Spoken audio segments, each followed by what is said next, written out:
Você sabia que a imagem da besta está formada? Eu não sabia, mas estudando os livros do Espírito de Profecia e a Palavra de Deus, eu descobri que a imagem da besta já está formada. Só nos resta agora o alto clamor. Estamos a um passo da eternidade. Você vai assistir agora o vídeo que explica de maneira fabulosa sobre esse tema, nos revelando que a imagem da besta já foi formada. Meu querido, assista esse vídeo em oração. Envia esse vídeo para pelo menos 50 pessoas, para que todos possam saber que a imagem já foi formada e agora o tempo está próximo, o tempo da volta de Jesus Cristo. O Senhor está buscando os seus, realizando o selamento, para que então possa derramar os seus juízos e voltar para nos buscar. Deus te abençoe muito. Nos vemos em nosso próximo vídeo, em nome de Jesus. Amém e amém. Em nome de Jesus. Amém, Senhor. Ok, queridos, então, vamos abrir nossa Bíblia em Apocalipse, capítulo 13.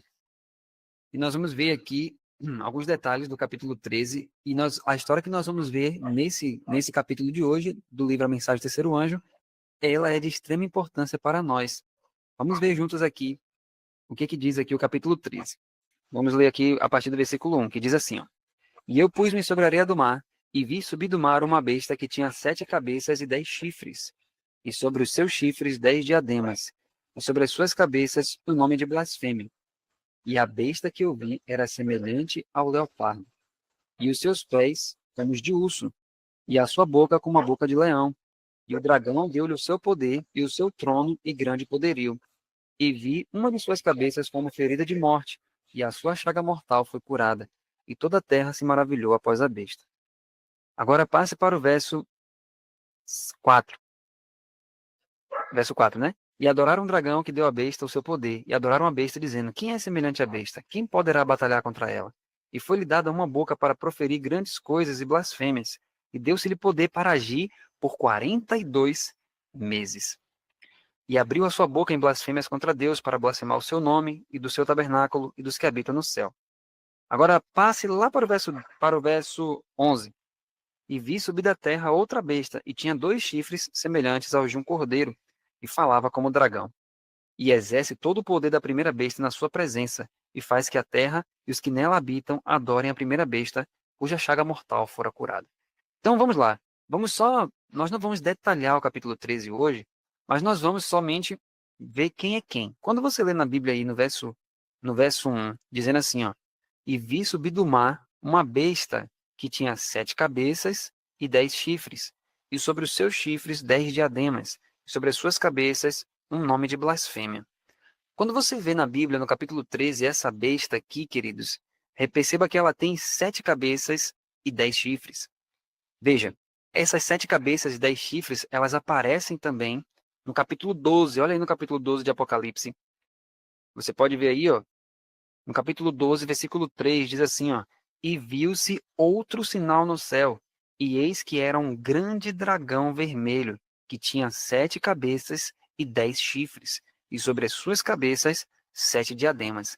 Então, uma coisa que é importante a gente entender. No versículo 3 do capítulo 12 aqui, esse dragão que tinha 7 cabeças e 10 chifres se refere aqui a Roma. O dragão de Apocalipse 12 é Satanás, né? No verso 9 fala aqui, ó, foi precipitado o grande dragão, a antiga serpente chamada Diabo e Satanás. Então, quem é que está por trás dos poderes apresentados em Apocalipse? Satanás. Satanás está por trás dos poderes. Mas veja que, no verso 3, fala detalhes da forma que esse dragão se apresenta. Então veja que ele aparece com 7 cabeças e 10 chifres. Que poder é esse que é apresentado com 7 cabeças e 10 chifres no capítulo 12, depois ele muda de forma no capítulo 13, e depois ele é apresentado novamente no capítulo 17? É Roma. Então, no capítulo 12, veja só, quando você olha aqui, Satanás, aqui capítulo 12, apresenta a história de Satanás, né? A história de Lúcifer, como foi no céu, o que ele fez no céu, né? A queda ali que ele fez dos anjos e tudo isso. Mas Satanás na Terra se revelou através de Roma, né? Satanás utilizou o poderio romano, e o capítulo 12 e 13 também vão falar de Roma. Mas perceba que no capítulo 12 aparece um dragão com 7 cabeças e 10 chifres. Por que isso? Porque esse dragão de Apocalipse 12, né, primariamente se refere a Satanás, mas Deus está fazendo aqui a mesma lógica que ele usou lá no livro de Ezequiel, capítulo 28, quando ele se refere ao rei de Tiro, e aí quando ele fala com o rei de Tiro, a linguagem que ele utiliza, ele está falando com Satanás também ali. Então Deus na Bíblia, às vezes ele faz isso. Ele apresenta um poder, mas ele mostra que quem está por trás daquele poder é Satanás. Então, quando nós olhamos para o capítulo 12, primariamente aqui é Satanás, e é ele na forma do Império Romano. Então, no capítulo 12, você vê aqui esse dragão que persegue a mulher, né, que persegue o filho da mulher, é Roma, né? Ele tentou matar Jesus, né? Herodes, você vai lembrar que Herodes tentou matar Jesus quando Jesus nasceu e tudo isso. Então, aqui vai falar um pouco dessa história. Quando você vai para o capítulo 13, em vez de aparecer um dragão com 7 cabeças e 10 chifres, aparece uma besta com 7 cabeças e 10 chifres. Por que isso, queridos? Veja que a estrutura continua, porque continua sendo Roma. 7 cabeças e 10 chifres. Nós não vamos detalhar isso, né? As 7 cabeças, 10 chifres, tudo isso, mas nós estamos olhando para o poder. Então, esse poder, que era Roma imperial, passa a ser Roma papal, passa a ser Roma religiosa. Então, muda o cenário de um dragão para uma besta. Correto? Então, essa besta, então, que surge do mar, é a Roma papal, ok? Então, Roma papal é apresentada aqui no capítulo 13, no início, e depois é apresentada outra besta, no versículo 11. Essa besta, como o nosso estudo hoje não é sobre o capítulo 13 detalhadamente, nós só vamos dizer quem é quem. Então, o capítulo 13, nós temos o primeiro poder, Roma papal. E na continuação, a segunda besta que sobe da terra é os Estados Unidos da América. Então, quando nós olhamos isso, a Bíblia vai mostrar, né, a associação final entre os Estados Unidos e Roma papal. Agora, o que essa associação entre Estados Unidos e Roma faria? E aí, queridos, eu peço que vocês prestem muita atenção e até quem tiver o livro físico aí, já prepara o lápis aí para a gente vai ver alguns detalhes ali, principalmente quando a gente chegar na página 60 do livro. Mas veja só, aqui quando você olha para Apocalipse capítulo 13, se você quiser até anotar na sua Bíblia aí, ó, lá no versículo 12, diz assim, ó, e exerce todo o poder da primeira besta na sua presença, e faz que a terra e os que nela habitam adorem a primeira besta, cuja chaga mortal fora curada. Olha só, diz que a segunda besta, ou seja, os Estados Unidos, faria com que as pessoas voltassem à adoração para a primeira besta, ou seja, para a Roma papal. Agora, nós vamos ver aqui, né, no versículo, nós vamos ver o que a Bíblia vai dizer, o que eles vão fazer, no verso 14, olha só. Engana os que habitam na terra com sinais que lhe foi permitido que fizessem em presença da besta, dizendo aos que habitam na terra que fizessem o quê, queridos? Uma imagem à besta que tinha a ferida da espada e vivia. Então veja só, aqui Apocalipse está dizendo que iria ser feita uma movimentação nos Estados Unidos para que uma imagem fosse feita de Roma papal. Ok? Então isso é importante. Agora, nós vamos ver quando isso aconteceu ou se ainda vai acontecer. Né? Hoje nós ouvimos, às vezes, as pessoas falando, não, a imagem da besta ainda vai ser formada, tudo isso, né? Mas nós vamos entender aqui historicamente o que aconteceu. Então, na página 55, nós falamos ontem sobre a Constituição, né, dos Estados Unidos, que eles estavam lançando por terra. Nós falamos na live de ontem a importância da separação entre igreja e Estado não devem andar juntos. Porque se a igreja detiver o poder do Estado, o que haverá é o quê? Perseguição, morte, assassinatos, né, martírios. Então, igreja e Estado, Jesus disse, dê a César o que é de César, Estado, e dê a Deus o que é de Deus, a religião. Duas coisas separadas, duas coisas distintas. Então, veja só. Ele vai dizer na página 55 o seguinte, ó. Vou retomar o assunto de onde paramos na noite passada e ler duas declarações representativas do pensamento das pessoas sobre quem discutíamos quando encerramos nossa reunião ontem à noite. Essa é a primeira. Ele vai ler, então, duas declarações. A primeira declaração diz assim, Senhor presidente, cavalheiros dessa comissão e amigos e oponentes dessa medida, permitam-me chamar a atenção para uma coisa com a qual todos concordam. Ninguém deste grupo estará aqui em 1993. Nessa época, todos estaremos em pleno acordo com relação ao valor da santidade do dia do Senhor, pois a sentença já foi proferida contra todo homem. Põe em ordem a tua casa. Mesmo que os homens morram, a nação perdura. Que o Deus das nações dirija a nós e nossa posteridade de tal modo que a América possa ser contada até o final dos tempos. Então, olha o primeiro argumento. Eles dizem, olha, nós temos que retomar, né, o dia de descanso do Senhor, que para eles naquela época era o domingo, né? Nós temos que retomar isso e colocar isso como uma lei, para que a América seja reconhecida, porque nós vamos morrer, mas a nação vai ficar, então nós temos que deixar esse legado. Essa foi a primeira declaração que Jones leu de um outro homem que estava lá. A outra declaração foi o seguinte: existe uma única razão geral, senhor presidente e cavalheiros dessa comissão, que gostaria de lhes apresentar por que essa feira deveria ser mantida fechada aos domingos. Se esses portões forem abertos no sábado cristão, isso será um perigo para nós como nação, para Chicago e para os interesses da feira. Há uma coisa que devemos lembrar, e esta é que Deus ainda reina e Deus ainda está assentado em seu trono. Deus não renunciou. Ele declarou que a nação ou o país que não o servir há de perecer. E mais do que isso, devemos lembrar que os 10 mandamentos constituem a base principal de todas as nossas leis, tanto nacionais quanto estaduais, as quais são úteis para nossas liberdades e nossos direitos. Aí ele diz, agora atentem para o 4º mandamento no próprio centro dos 10 mandamentos, o qual, da mesma forma que o 5º, o 6º, o 7º, o 8º, jamais foi revogado. Portanto, devemos lembrar que se tocarmos nesse mandamento de Deus, assim colocado no centro dos 10 mandamentos, estaremos tocando na honra de Deus, estaremos tocando na lei de Deus. Olha o argumento, queridos. O argumento deles era, olha, o sábado continua sendo vigente, mas o sábado para eles não era o 7º dia. A nação dos Estados Unidos, né, nessa época aí, na década de 1890, estava pegando a lei de Deus, os 10 mandamentos, e mudando o dia do sábado para o domingo, estabelecendo ali uma autoridade humana em cima da lei de Deus. E isso é um pecado gravíssimo. Mas eles estavam usando o argumento dos próprios guardadores do sábado para pegar a lei e dizer, não, realmente a lei de Deus continua válida, mas o dia do Senhor agora é o domingo. Percebe? Então, eles estavam fazendo isso como nação. Agora eu vou passar aqui para a gente ver um detalhe. Aí ele continua dizendo assim, ó, consequentemente, prezados amigos, se tocarmos nesse 4º mandamento, que nada mais é do que a própria raiz de todos os outros mandamentos, estaremos tocando na honra de Deus e nos mandamentos de Deus.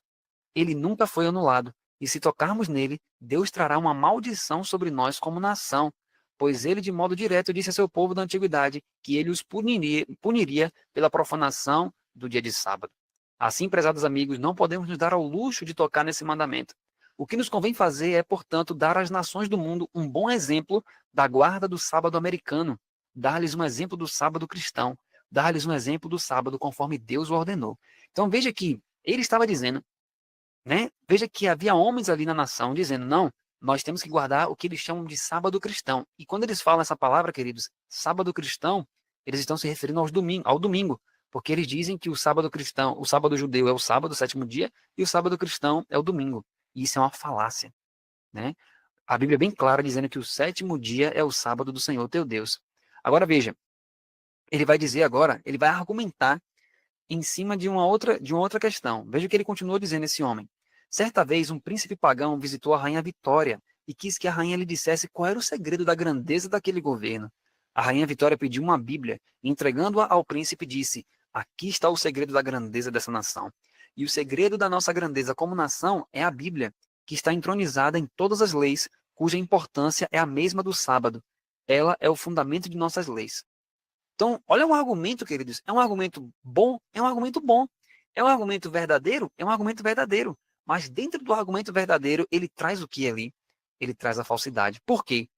Porque, de fato, a Bíblia diz que se Deus for o Senhor de uma nação, aquela nação vai ser próspera. Mas Deus sempre deixou claro na Bíblia, Deus sempre deixou claro a separação entre igreja e Estado. Jesus deixou isso muito claro. Você vê que Jesus nunca se envolveu em negócios de política. Por quê? Porque Jesus disse, o meu reino não é desse mundo. Agora, o que que isso vai causar, né? E o que que isso causa para nós hoje? O que que isso impacta? Você sabia, queridos, antes de a gente ler, o que nós estamos lendo aqui agora vai impactar o seu dia a dia de forma direta. Nós vamos ver que isso aqui não é apenas uma história que aconteceu lá atrás e que certamente vai acontecer no futuro de novo, porque vai acontecer. Mas você vai ver que isso, se você entender plenamente o que nós estamos lendo aqui, isso vai criar frutos na sua consagração diária, porque você vai entender algo aqui nesse livro que até então, né, pouco se ouve falar. Por quê? Veja só. Ele vai citar aqui um texto de Ellen White. Ele diz assim, ó, agora, irmãos, vocês se lembram de que li um texto sobre o qual poderia falar por uma semana, Nessa noite eu gostaria de ler outra citação com o mesmo teor. É esta. Olha o texto que ele cita agora. Ó. Irmãos e irmãs, aqui é o Espírito de Profecia. Quisera eu poder dizer algo para despertá-los para a importância desse tempo e para o significado dos eventos que estão ocorrendo agora ao nosso redor. Chamo a atenção de vocês para os movimentos agressivos que estão sendo agora empreendidos em favor da restrição da liberdade religiosa. Isso foi escrito em 1892. Então, Ellen White fala, olha, eles estão empreendendo movimentos agressivos para restringir a liberdade religiosa. O que é que isso tem a ver com Apocalipse 13? Nós vamos ver que tem ligação direta com o que a gente leu aqui no início da live. Por quê? Veja só. Nós vamos perceber o seguinte. Deixa eu passar isso aqui, ó. Eu quero ler com vocês mais um pouquinho na frente. Pronto. Aqui, os slides hoje são poucos. Veja só. Ela diz assim, ó. Agora, Jones vai dizer o seguinte. A partir das evidências apresentadas na noite passada, percebe-se claramente que o governo dos Estados Unidos se encontra agora nas mãos de uma hierarquia e não mais nas mãos dos representantes do povo. O governo, na forma como nossos antepassados o estabeleceram, já se foi e agora de forma irreversível. Atente bem para isso. O governo do povo, pelo povo e para o povo já se foi. Se você quiser até sublinhar isso aí no seu livro, porque no final, querido, desse slide aqui, eu deixei cerca de 9 passos que esse capítulo apresenta de verdades essenciais desse capítulo. Mas antes da gente apresentar isso, se você quiser já colocar isso aí, porque isso aqui é importantíssimo. Ó. O governo do povo, pelo povo e para o povo já se foi. A autoridade do governo oriunda do povo expressa na Constituição e a forma de governo que deve ser conduzida segundo a Constituição se acabou. A Constituição foi anulada e agora ela está sendo ignorada. Então, esse argumento, queridos, que porque a Constituição dos Estados Unidos garante a liberdade e tudo isso, em 1892, eles rejeitaram a Constituição. Eles anularam a Constituição em relação a isso. Por quê? Porque eles aceitaram uma lei religiosa, eles aceitaram impor o domingo dentro da nação.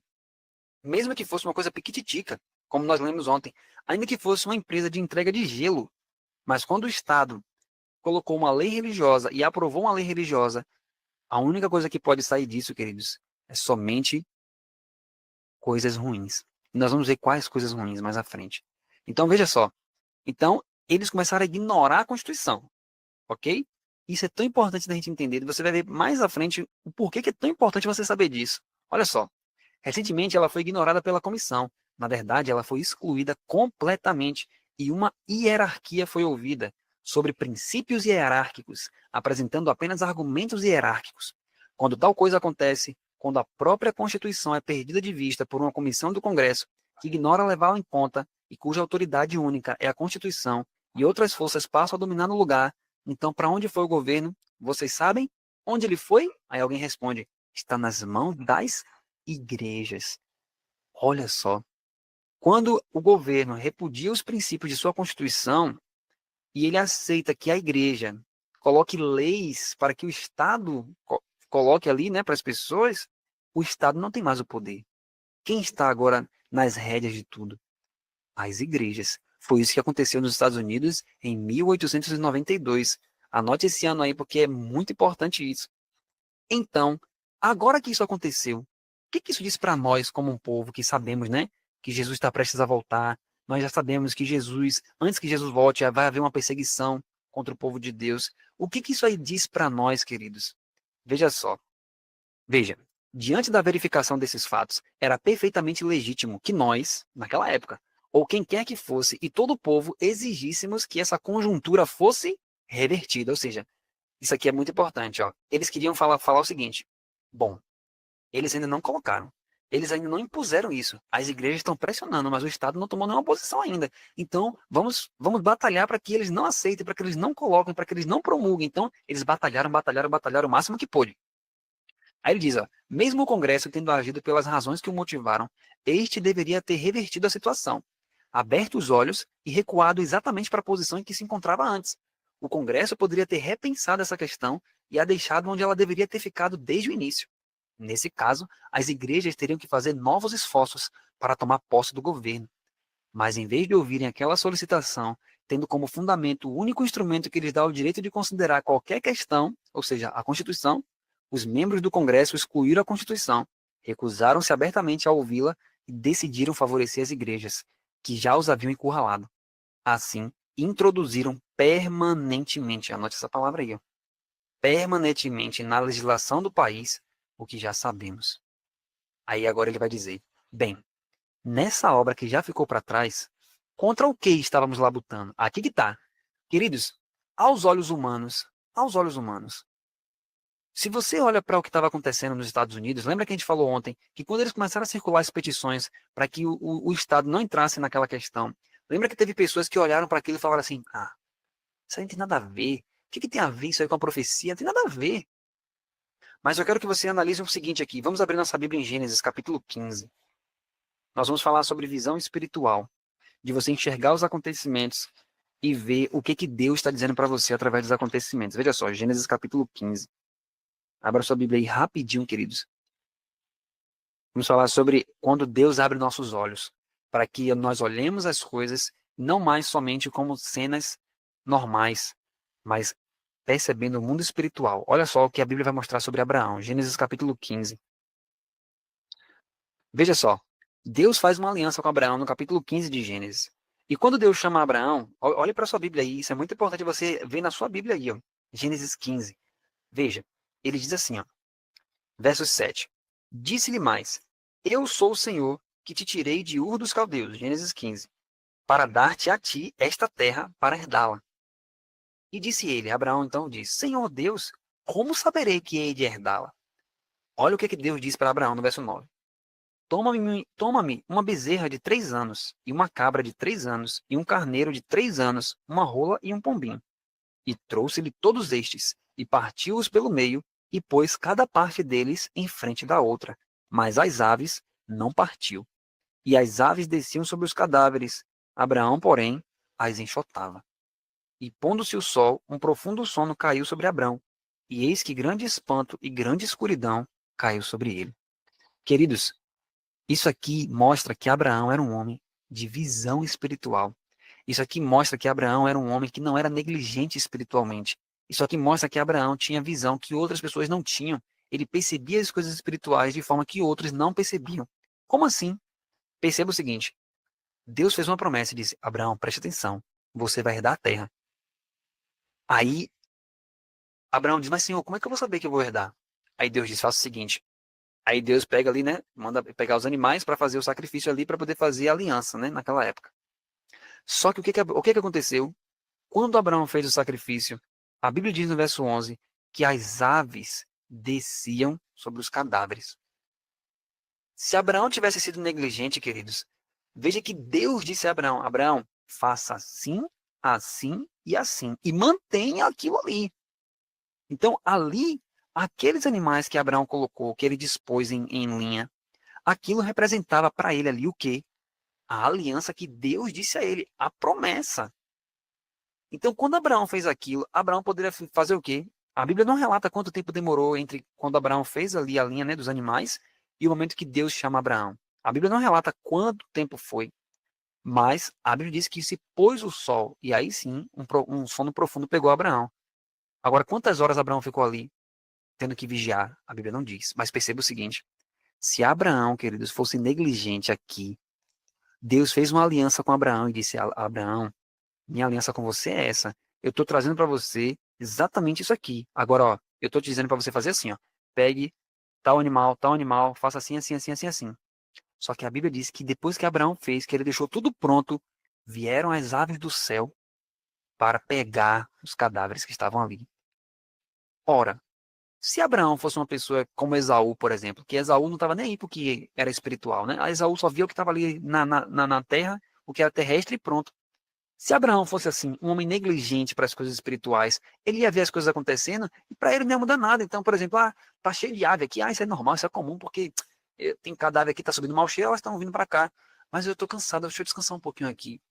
Agora vem a pergunta. Se Abraão dormisse, como os discípulos dormiram no Getsemane, por exemplo. Se Abraão descansasse, tá tranquilo, Deus, foi Deus que mandou fazer mesmo, então eu já fiz aqui minha parte, agora eu vou descansar, vou dormir. Se Abraão dormisse, queridos, o que aconteceria Abraão perderia a promessa, queridos.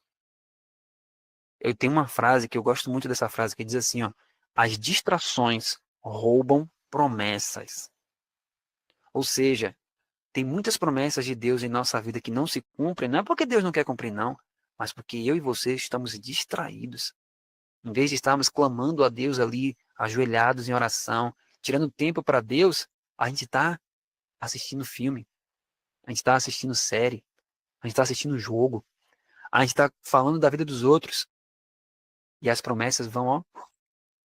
Aí vem as aves do céu e você entende por que Jesus, quando ele falou a parábola do semeador, ele diz o quê? Que em muitas pessoas a semente era semeada, mas olha o que Jesus, olha o que Jesus utilizou, olha o cenário que Jesus utilizou. Ele falou assim, ó, vem as aves do céu e comem. Por que será que Jesus falou das aves do céu, queridos? A Bíblia mostra isso em Gênesis 15. Porque se Abraão fosse negligente, as aves viriam e roubariam as promessas de Deus para Abraão ali.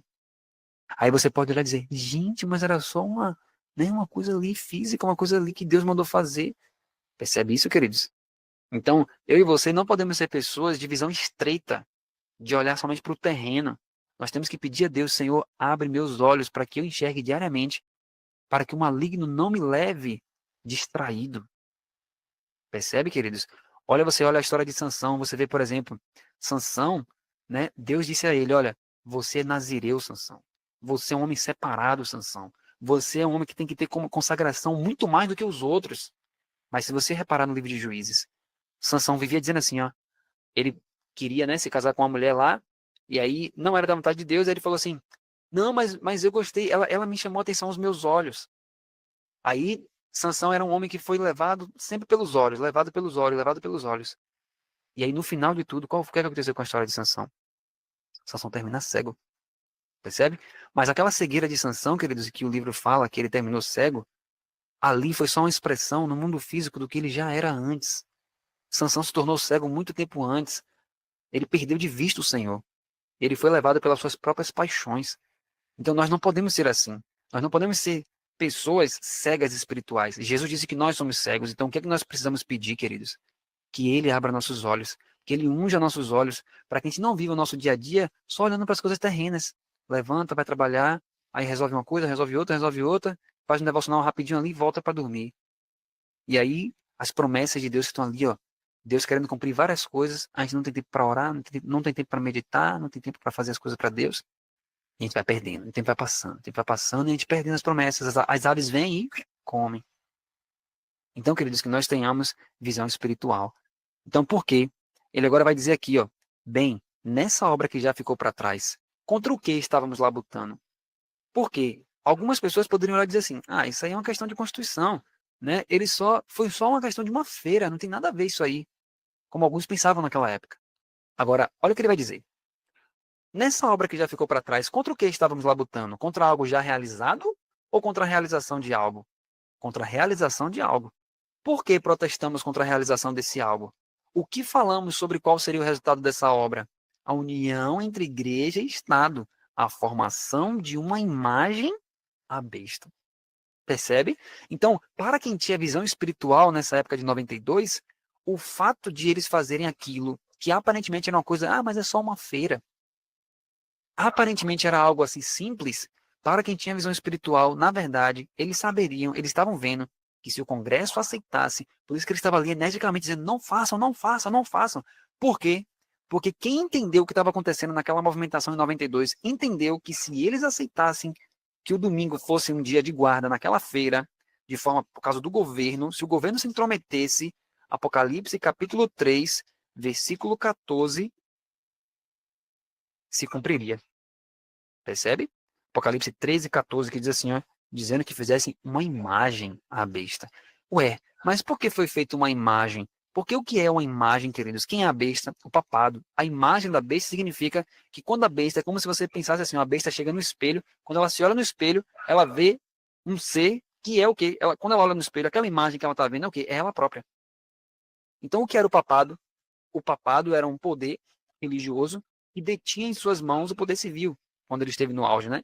Então, a América protestante, a Bíblia fala que eles farão a mesma coisa. Eles fariam a mesma coisa, ou seja, eles iriam dar em cima do governo civil para que a igreja, a parte religiosa, dominasse o Estado. Então, eles perceberam que se em 92 eles fizessem aquela movimentação, eles estariam erguendo a imagem da besta. E foi exatamente o que aconteceu. Olha o que ele diz, aqui é fortíssimo, olha só. O fato é que essa obra já foi feita. Então, se você quiser colocar aí na sua Bíblia, ó, Apocalipse 13, verso 14, esse verso, queridos, do erguimento da imagem da besta, foi cumprido em 1892. Olha só, vamos continuar lendo aqui, ó. O fato é que essa obra já foi feita. E não há razão mais para protestarmos contra a sua futura realização. Então, será que não temos mais nada a fazer? Mais nada a fazer no mundo? Toda a nossa obra já se encerrou e nada mais temos a fazer no mundo? Não. Nosso trabalho não se encerrou. Temos uma obra a fazer, mas nosso trabalho não pode ser realizado mais daquela forma. Então, qual é a nossa obra? Advertir contra o que já foi feito. Queridos, se você for analisar hoje, em 2025, tem várias pessoas, né, que estão alertando, sim, né, que o domingo está sendo trazido de volta e nós temos que fazer isso. Mas hoje não é nossa obra mais pensar que nas assembleias legislativas, né, dos Estados Unidos e outros nesse ramo do governo aí, que eles vão ouvir, a gente vai chegar lá, a gente vai falar e eles vão ouvir. Não, isso não vai acontecer. Então, nossa obra não é mais fazer protestos para que eles não mais, né, se vinculem ao papado dessa forma, porque eles já fizeram isso. Qual é a obra agora nossa, desde 1892 para frente? O que é que nós deveríamos fazer que nós ainda não estamos fazendo de forma massiva como um povo? Olha só, advertir contra o que já foi feito, mas o que já foi feito corresponde à formação da imagem da besta. Será que isso não nos coloca face a face com a mensagem do terceiro anjo, conforme suas exatas palavras? Será que isso não conduz você e eu e não nos confina à mensagem do terceiro anjo, conforme ela está escrita? Não há outra alternativa além dessa, pregar a mensagem do terceiro anjo, conforme ela está escrita, contra aquilo que foi feito. Então, o que é que ele está dizendo, queridos? Até 92, eles podiam fazer isso, chegar, protestar, falar, dar panfleto, fazer tudo isso. Por quê? Porque enquanto eles não tinham levantado a imagem, ok, você pode protestar, você pode ir lá, você pode falar. Mas agora que a imagem foi levantada, não adianta esse tipo de protesto. Por quê? Quando a Bíblia fala desse erguimento da imagem da besta, dali para frente, o ser humano só pode se apoiar em Deus, porque é quando há o levantamento da imagem da besta, a partir daí é a hora que o mundo deve ouvir, quando o Apocalipse fala assim, ó, e ouvi uma voz vinda do céu. Ou seja, quando se ergue a imagem da besta, é hora do povo de Deus ter uma consagração tão profunda, tão intensa, tão maravilhosa, que quando eles abram a boca para falar, a boca seja deles, mas a voz seja do Senhor. Porque a Bíblia fala, ouvi uma voz vinda do céu, mas quem está falando são pessoas na terra.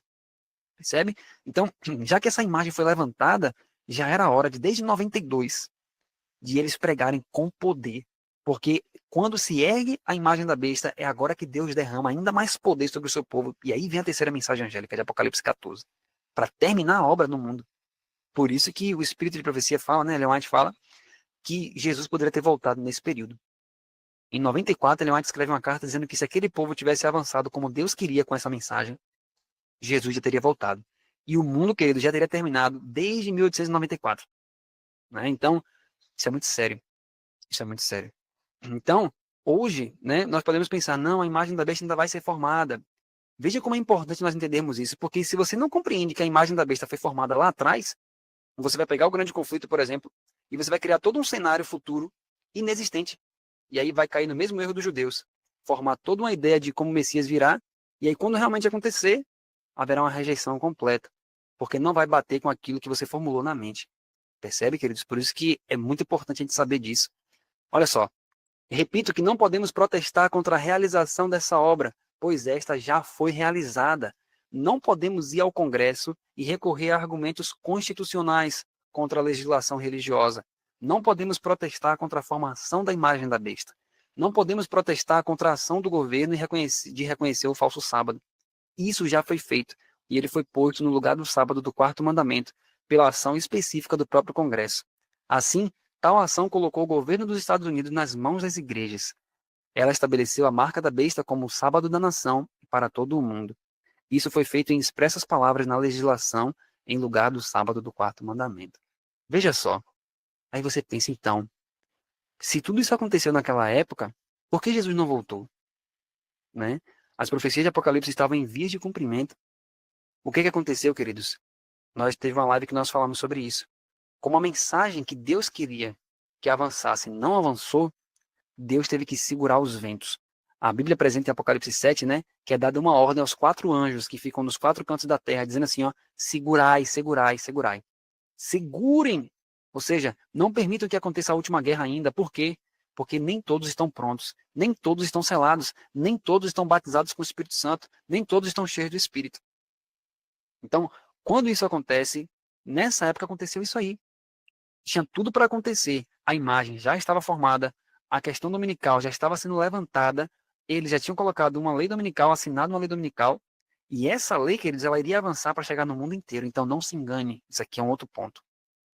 Nós hoje, em 2025, não devemos olhar para os Estados Unidos ou olhar para o papado e ficar pensando assim, o presidente vai fazer alguma declaração, ele vai falar alguma coisa e tudo isso. Ou então, lá no papado, ele vai lá para tal lugar e de lá ele vai proclamar os 10 mandamentos, tal, tal, tal, tal. Não.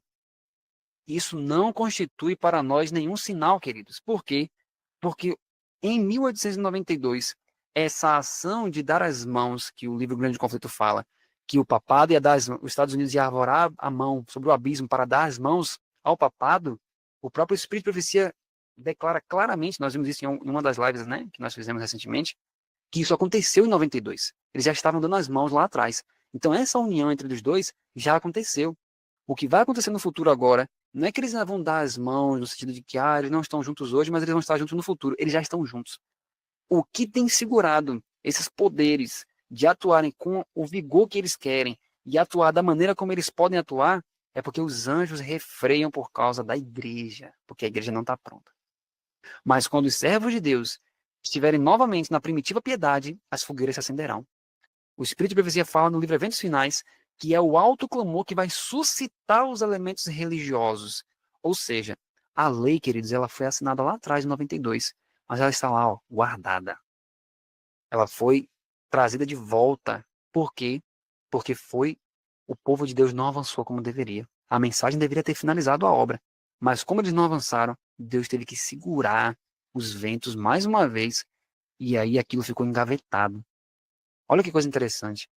Você está vendo, hoje em dia a gente está ouvindo falar muito de Blue Laws, mas você já reparou que as Blue Laws, quando nós falamos em Blue Laws, o que são as Blue Laws? O que é a definição de uma Blue Law?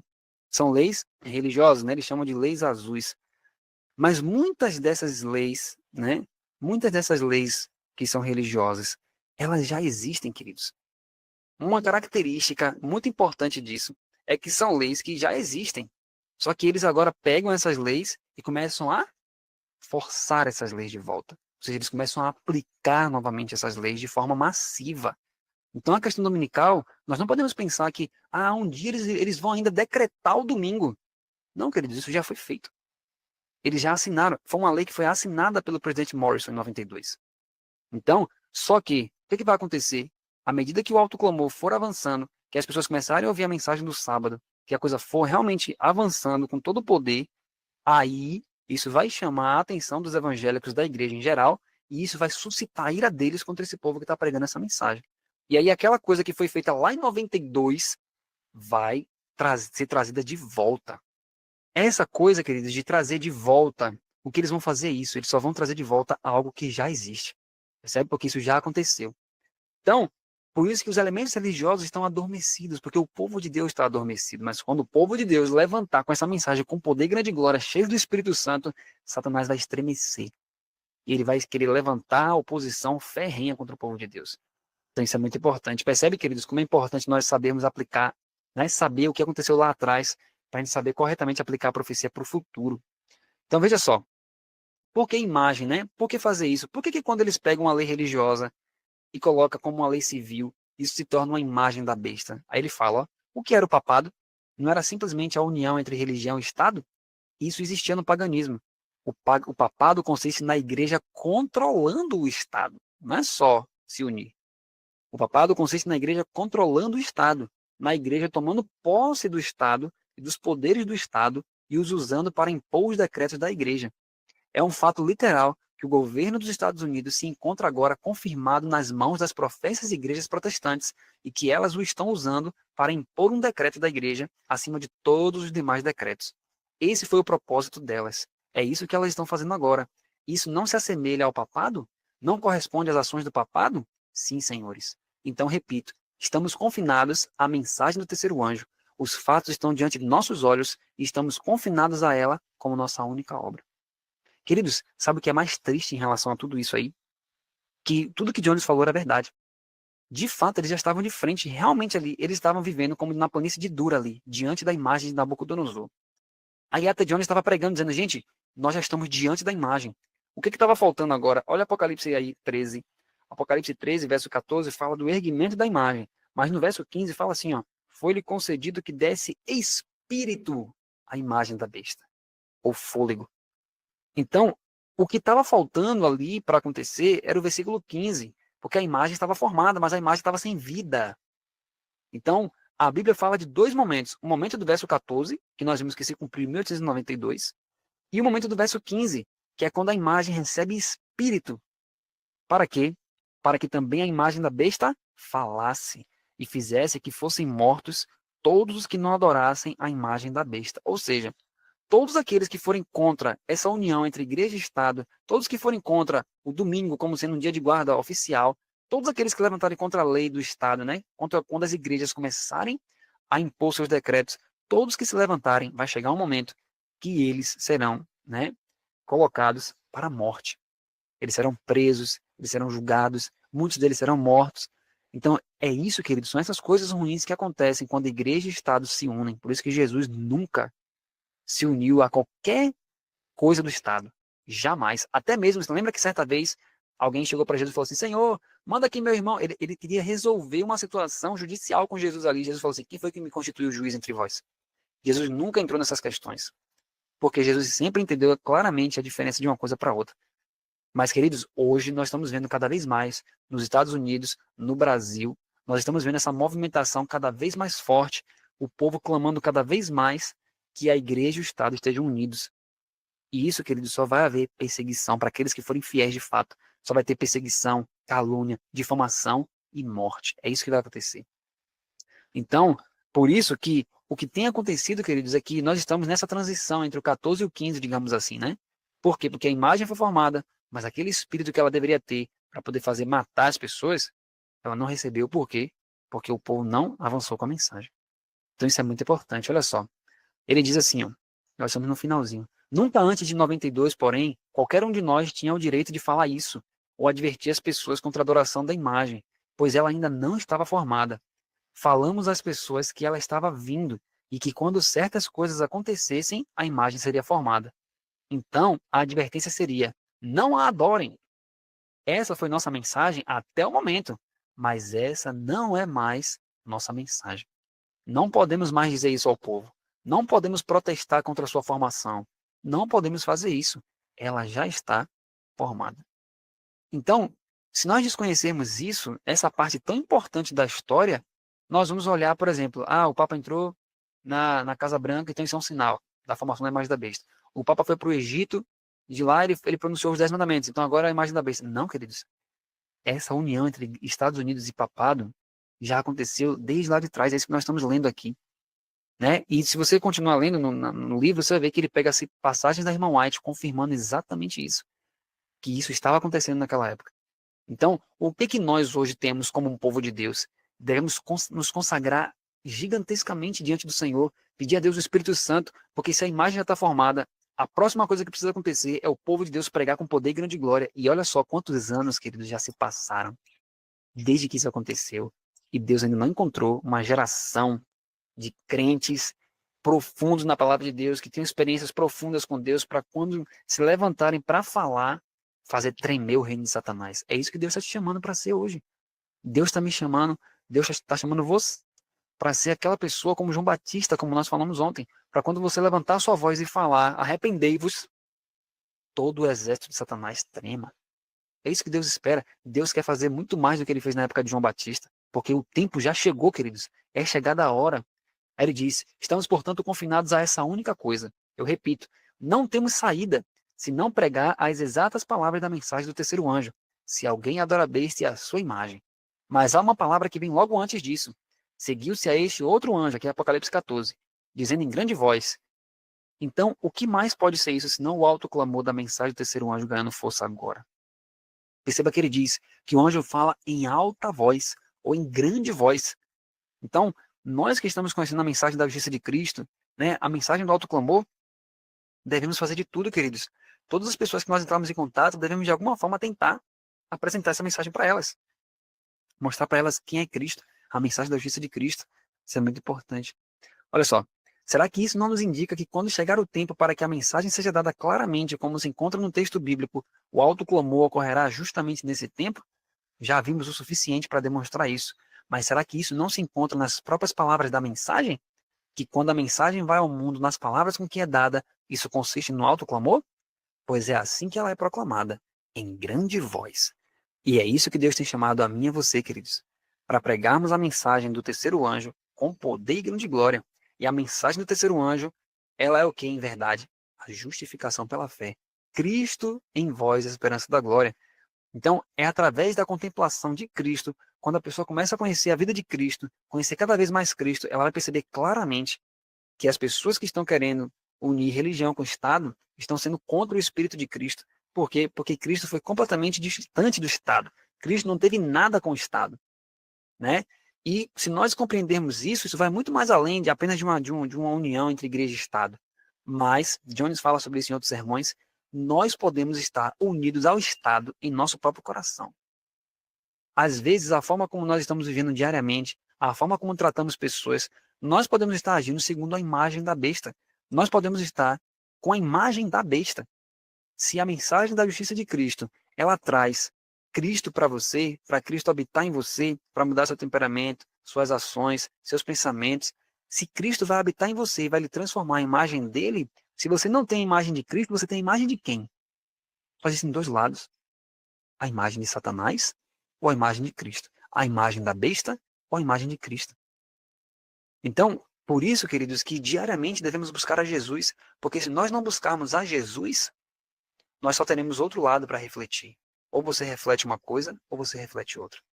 Percebe? Então, nós precisamos hoje tomar essa decisão, dizer, Senhor, eu tenho buscado, Senhor, a tua face, o Senhor tem me chamado, mas eu quero mais, eu quero mais.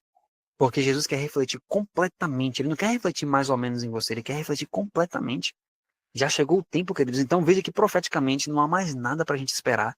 Deus só está esperando que o povo dele se volte para ele, como diz Joel, o clamor, com lágrimas, com jejum, com santificação, com oração. Ele diz que até as crianças, é para chamar até as crianças para a consagração, porque se o povo dele fizer isso, ele vai mandar o Espírito em grande medida. Nós precisamos fazer isso, queridos. Olha só, eu coloquei aqui, para a gente fechar, 9 pontos em relação a esse capítulo, né? Depois eu vou estar compartilhando, eu vou colocar bem direitinho os slides lá para poder compartilhar para quem quiser. 9 pontos em relação a esse capítulo para a gente fechar. Primeiro, veja só, a lógica profética que Jones apresenta ali. Ele vai mostrar que não é mais possível argumentar ao Congresso sobre a questão do domingo, nem mesmo usar o argumento de que o domingo não é o sábado do quarto mandamento. Por qual motivo? Porque se nós admitíssemos esse argumento, reconheceríamos o direito do Congresso legislar sobre religião. Isso jamais pode ser concedido. Ou seja, não podia dizer, não, vocês estão indo contra, vocês estão colocando domingo, mas o domingo não é o dia do Senhor. Aí eles iam dizer, então vamos botar o sábado. Está errado também, porque não pode haver união entre igreja e Estado. O Congresso só pôde calar os adventistas descartando a Constituição, ou seja, para tirar a voz do remanescente, tiveram que recitar o próprio fundamento do governo americano. Isso é altamente simbólico. Ficamos na companhia da Constituição, diz Jones, ou seja, ao lado dos princípios de Deus para o governo civil. Esse foi o primeiro ponto do capítulo que a gente viu. O segundo, isso aqui é para você, tudo que a gente falou, nós estamos resumindo para você lembrar de todos os pontos. Qual foi o segundo ponto? O fim dos protestos públicos e o novo foco. Então, antes, eles protestavam contra a realização da união da igreja com o Estado, ou da criação da imagem da besta. Mas nós vimos que isso já foi feito. Essa união já foi formada, isso já está criado. Então, não ficar protestando contra a imagem da besta, ficar, né? Imagine hoje que eu vou fazer vídeos hoje, vou ficar falando que a imagem da besta vai ser formada, eu estou indo contra a própria profecia, né? Imagine se eu ficar criando cenários, olha, ano que vem vai acontecer isso, isso e isso, e a imagem da besta vai ser formada. Eu estou fazendo o quê? criando um cenário inexistente, né? Então, qual é a nossa obra agora? É ficar, né, olhando para quando que vai surgir a imagem da besta? Não. Qual é a nossa obra agora? Advertir as pessoas a não aceitarem essa união entre igreja e Estado, porque isso já foi feito. Mas como é que eu faço isso no meu dia a dia? Veja, quando a Bíblia perceba, olha que coisa fantástica isso. Aí você vai dizer, mas eu estou no Brasil. Eu estou no Brasil, como é que eu vou pregar isso aí para as pessoas e como é que as pessoas vão entender? Preste atenção, olha aquela questão que a gente falou de Abraão lá. Veja, se você está percebendo que a mensagem do terceiro anjo, ela bate de frente com a união de igreja com o Estado, mostra claramente a separação que deve haver entre a igreja e o Estado. Você percebe que quando a mensagem do terceiro anjo apresenta também a justificação pela fé, ela está mostrando para nós que quando você prega Cristo em vós, quando você apresenta para a pessoa os princípios de Cristo, quando você apresenta Cristo em sua plenitude, se uma pessoa reflete, se você consegue pregar isso para uma pessoa, e a pessoa olha aquilo e almeja aquilo e quer viver segundo aquilo, você percebe que quanto mais de Cristo essa pessoa tiver, mais separada do mundo ela vai ser. Então a primeira separação entre igreja e Estado que deve haver, queridos, é você como igreja se separando do Estado, que é o mundo. Percebe? Por isso que ele fala na mensagem terceira de 95 que para você chamar pessoas para fora de Babilônia, você precisa estar fora de Babilônia. Não tem como você chamar pessoas para deixarem de ouvir música mundana se você ouve música mundana. Não tem como você chamar pessoas para deixarem de se alimentar de certa forma se você se alimenta dessa forma. Então, a primeira separação entre igreja e Estado que deve acontecer é você se separando do mundo. Você não deve ter mais nada a ver com esse mundo. O que o mundo ouve, o que o mundo contempla, o que o mundo fala, os assuntos cotidianos das pessoas do mundo não são mais seus assuntos, porque o seu assunto agora é Cristo. Por isso que Colossenses 3 fala assim, se vocês já ressuscitaram com Cristo, pensem nas coisas que são do alto. Isso, queridos, é separação entre igreja e Estado. Pensem nas coisas que são do alto, vocês são de lá agora, vocês não são mais daqui. E aí sim, quando você está separado do Estado, você pode pregar Cristo com toda a plenitude. E aí, naturalmente, quando as pessoas forem recebendo essa mensagem, quando elas começarem a perceber as movimentações que acontecem no mundo político, elas não vão aceitar. Por quê? Porque elas já estão fora de Babilônia, elas estão fora dessa união. Então, quando essa união estiver consumada, né, de forma ainda mais clara para as pessoas do mundo, para a pessoa que já tem Cristo em seu coração, isso já vai estar claro. Ela não vai aceitar nada que vem disso. Percebe, queridos? Isso é muito importante.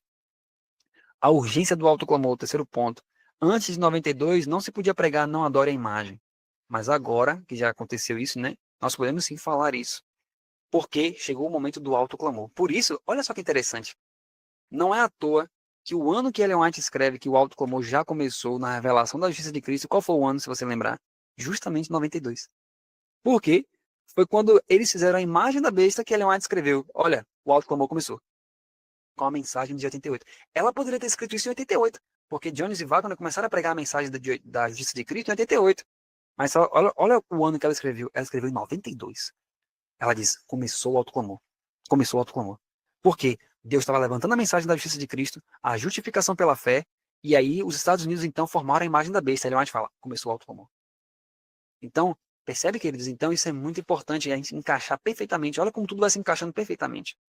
Então hoje, se eu, você, cada um de nós que estamos aqui, tomamos a decisão por Cristo hoje, tomamos a decisão de viver verdadeiramente segundo a vontade de Deus, de viver segundo, né, o que Deus tem preparado para mim, para a sua vida, você hoje está se preparando para pregar essa mensagem com poder e grande glória. E isso é uma decisão diária. Se você tomou a decisão ontem, você vai ter que tomar a decisão hoje. Tomou a decisão hoje, amanhã você tem que tomar também. No livro de 97, desse mesmo autor, né, na mensagem do terceiro ano de 97, ele fala que o nascer de novo é de novo, todo dia. Se você nasce de novo hoje, amanhã tem que nascer de novo de novo. E Cristo vai ser formado em você dia a dia. E assim você vai se separando diariamente do Estado. E aí você vai dar o autoclamor. Por isso que Ellen White fala que vai chegar o tempo em que as pessoas vão pregar e as suas faces vão brilhar. Por quê? E elas já estão separadas desse mundo. Elas já vivem na luz celestial. Então Jesus só vai fazer o que ele fez com Moisés. A luz vai descer e elas vão contemplar a consagração que elas têm no secreto. Elas não vão sair falando. Elas já têm aquela consagração no secreto. E quando elas falarem, elas nem vão se dar conta. E já chegou esse tempo, queridos. O tempo é hoje, porque o autoclamor já começou. Né? Ele tem sido retardado, mas nós já estamos no tempo do autoclamor. Jesus quer terminar a história o mais rápido possível. Então, quarto ponto. Eu vou só ler aqui, depois eu vou mandar os slides para vocês. A repetição da história, papado e a imagem da besta. O que aconteceu no passado? O papado só conseguiu impor o domingo usando o poder do Estado romano. E agora os protestantes estavam fazendo os mesmos. A mesma coisa, né? Impondo o domingo apenas tomando posse do Estado. Por isso que é a mesma coisa. É a besta e a imagem da besta. Quinto, a luta do remanescente. Todo o poder do mundo está nas mãos de Satanás para combater o sábado e o povo de Deus. Qual é a única esperança do remanescente? Minha única esperança e sua única esperança é qual? Ter um poder maior do que o poder de toda a terra, ou seja, Cristo conosco, como prometido em Mateus 28, 18 a 20. Não basta dizer ele estará conosco. É necessário crer, aceitar e agir como quem sabe que ele está conosco agora. Então, vai chegar um momento que todos os países do mundo inteiro vão estar contra nós. Agora a pergunta é, se o mundo inteiro, é isso que ele fala nesse capítulo também, se o mundo inteiro vai estar contra mim e contra você, se você não tiver um poder que esteja acima desse mundo, você não vai conseguir suportar, principalmente psicologicamente. Porque muitas vezes nós passamos por dificuldades com algumas pessoas, né? Como Jeremias fala, já se fatiga com homens que vão andando, como que vai suportar os homens que vêm a cavalo? Então, muitas vezes nós vivemos em tantas aflições diariamente, com poucas pessoas, com poucas situações. Como que o nosso psicológico vai suportar quando o mundo inteiro, todas as nações, de todos os países, o governo, todo mundo estiver contra nós? Mas vai ter pessoas que vão suportar, queridos. E essas pessoas vão suportar por quê? Porque receberam Cristo Jesus em sua vida. E o que é que a Bíblia diz? Maior que está conosco do que o que está no mundo. Deus seja louvado por isso. Ó. Qual é o nosso papel hoje, então? Anunciar a mensagem do terceiro anjo fielmente. E ele diz, o tempo profético chegou. Ele fala isso no capítulo também. Qual é o tempo profético? Senhor, já é tempo, Senhor, para intervires, pois a tua lei está sendo violada. E aí devemos orar como Josafá. Não sabemos o que fazer, mas nossos olhos estão postos em ti. Joel 2, 15 a 17, o chamado é para consagração total, arrependimento, busca do Espírito Santo. Chegou a hora, queridos. Já passou da hora, na verdade. E aí, olha o que Ellen White fala. O memorial de Deus tem sido lançado por terra, e em seu lugar, um falso sábado permanece diante do mundo. Veja que ela não fala no futuro para acontecer. Ela já estava vendo acontecendo lá, e ela falou no tempo presente. Eles estão levantando o falso sábado. A imagem está sendo levantada. Então, agora que isso aconteceu, qual é a nossa parte? Nós vimos. Nós precisamos buscar a Deus, ser cheios do Espírito, porque quando o Espírito habitar plenamente em nós, nós teremos todo o poder que estará maior do que todos os poderes terrestres juntos. Todos, todos, todos.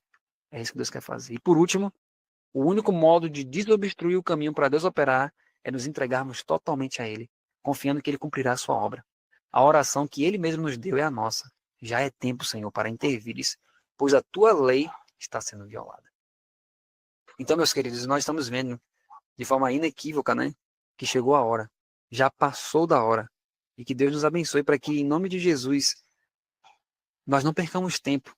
Olha quantos anos de atraso Jesus já poderia ter voltado. De 92 para cá. Né? Digamos que Jesus voltaria em 93. Nós estamos em 2025. Se você fizer o cálculo de 2025 para 1893, são 132 anos. E Jesus está esperando.